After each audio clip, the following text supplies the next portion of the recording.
Let's face it, life sucks. Or at least that's what a pessimist would say.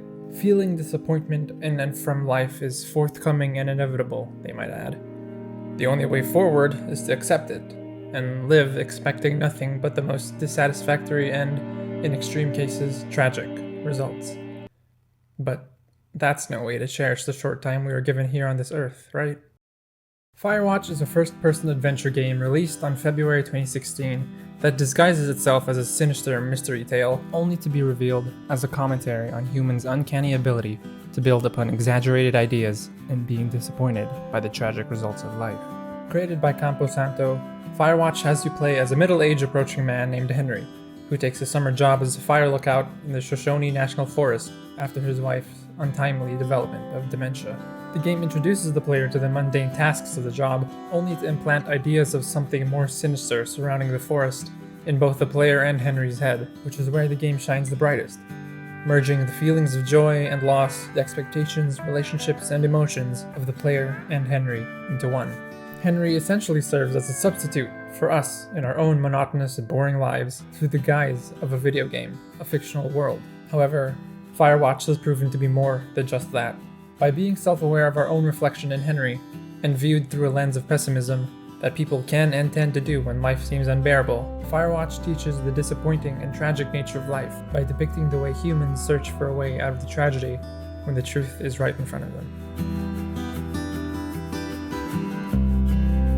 From the beginning, the game uses aspects such as sequencing of events, music, and ambience to make the player feel a certain way, whether it be devastation at learning of your wife's dementia, or uneasiness at the sight of a figure at night, or even suspicion at Delilah, your supervisor's conversations. The game intentionally forces certain perspectives and emotions on the player, then feeds off them to further send you down a rabbit hole. Unbeknownst to us, these distorted contexts subconsciously embed crazy conspiratorial ideas in our mind, as we start to think there may be something more sinister about this forest than we assumed. In the same way we tend to overthink situations in our real life, except in this case, the medium of a video game, a fictional world, allows our imagination to run just a little bit more wildly.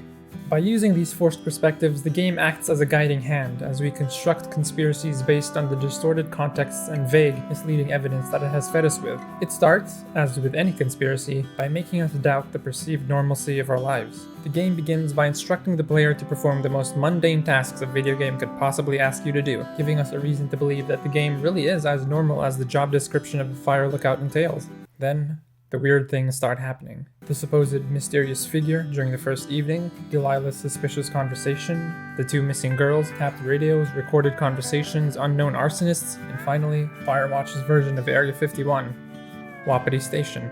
The developers expertly crafted a seemingly big secret within a small-scale game, so that once these unordinary things start popping up, we subconsciously connect them together without even knowing if they may be related until we have plunged ourselves down a rabbit hole of conspiracy. Is it the government sectioning off something they found in the forest? Are scientists secretly conducting an experiment using Henry and Delilah as guinea pigs? Is some psychopath in the forest trying to blackmail them? The moment the player breaks into the aforementioned Wapiti Station is when the conspiracy reaches its crescendo.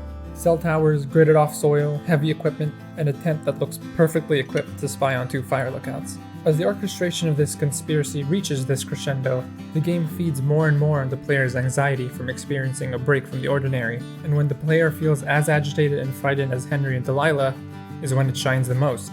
It's the relationship between the player and Henry that the game uses to make the ending that much more tragic and disappointing, because we have become so invested in Henry's hopes for what this conspiracy might be that we don't realize that they have become our hopes as well. We as the player hope that something sinister is going on in this forest, that it is the government, the scientist, or psychopath, despite Henry and Delilah's terror. Does that make us cruel and sadistic? No, because just like Henry, we want a break from reality, an escape from the tragedies of life, and when we catch a whiff of that escape from the supposed conspiracy we ourselves have crafted, we can't help but run towards it. The game is so grounded in reality that the narrative's progression even mirrors the moments in our life where we experience the same situations as Henry.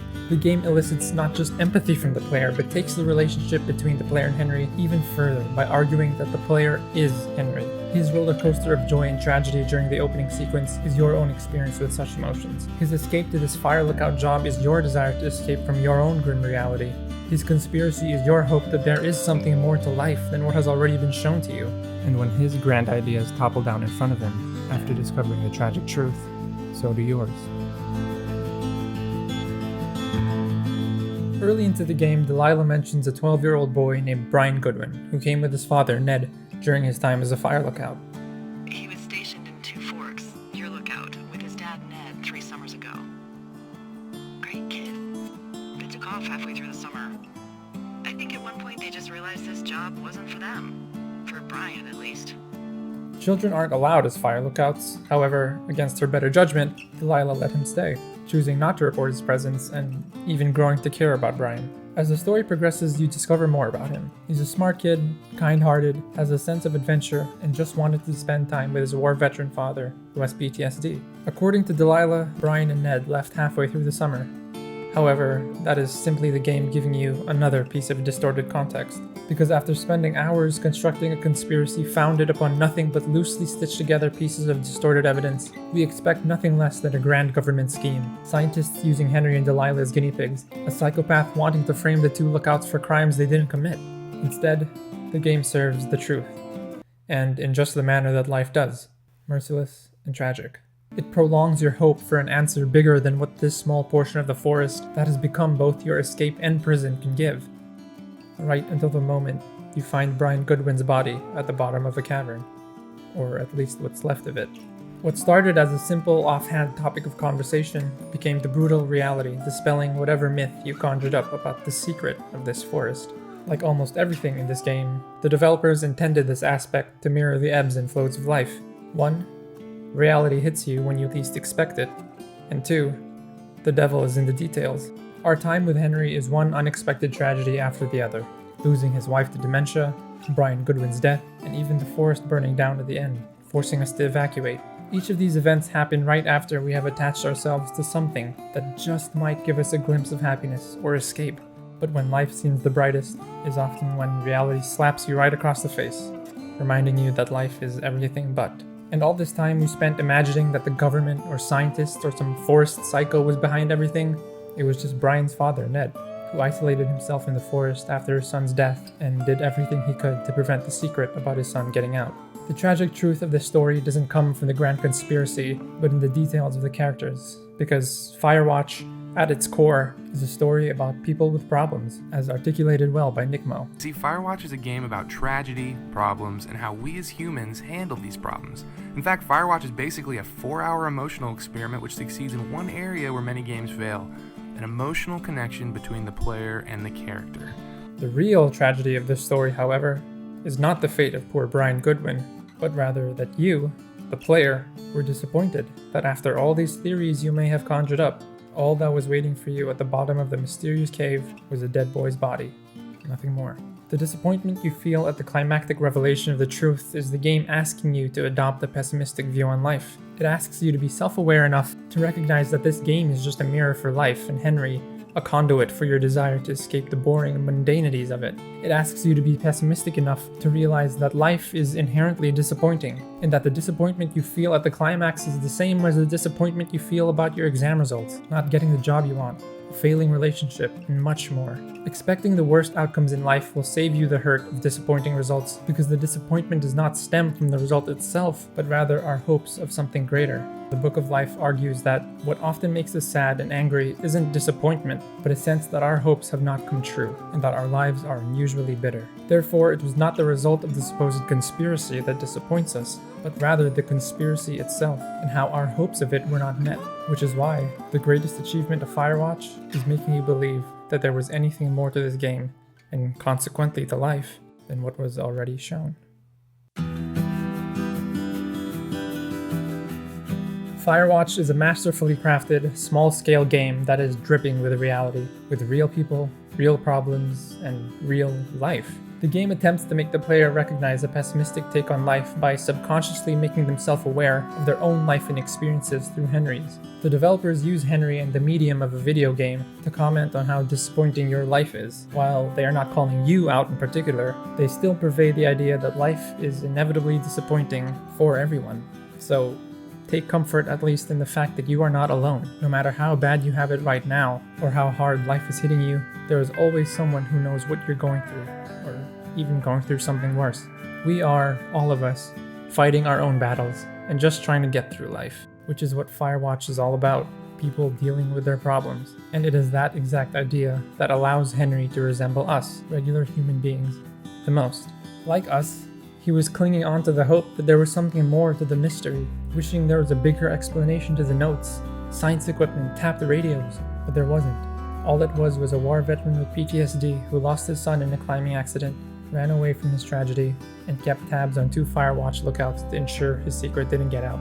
And even after the player discovers the truth, they can choose to report to Delilah what they find in Ned's hideout. And in doing so, they don't realize that they, like Henry, are still clinging onto the hope that there may be something more. But again, there isn't. The only mystery left for us to solve by the end of the game is how we deal with the tragic results of life. What some people have called a disappointing ending is actually the beauty of this game. It's a willingness to tell you the truth that life is ultimately disappointing. But it doesn't always have to be. Cherish the people and the moments that give you happiness, like Delilah did for Henry. Be honest with yourself and your situation, because it's the only way you can face your problems head on. And most importantly, just as you do for Henry the entire game, keep moving forward. Then, no matter how bad life seems, and in the same way that I feel about this game, you'll always have a reason to look back and smile. Hey everyone, thank you so much for watching this video. I know it takes me a while to make these commentaries, I'm sorry, but it's only because these types of videos are the ones that I put the most work in, and they're the most fulfilling for me, so I'm definitely going to try and ramp up production in this next year. Especially this video is one I wanted to make for a while, and it's the first part of a series of videos that I want to do on Firewatch, because it's such an amazing game. So this is definitely going to be one of many coming soon. But yeah, I put a lot of time and effort into this video, so if you liked it, go ahead and give it one of these. If you have something to say in response to my really depressing comments in this video, or otherwise, do so in the comments down below. And I want to give a very special shout out, say thank you to my patrons on Patreon. You guys are so awesome, and I hope I didn't depress you too much with this video. And finally, if you want to support me, subscribe and see more content just like this. Other than that, I'll see you on the next video.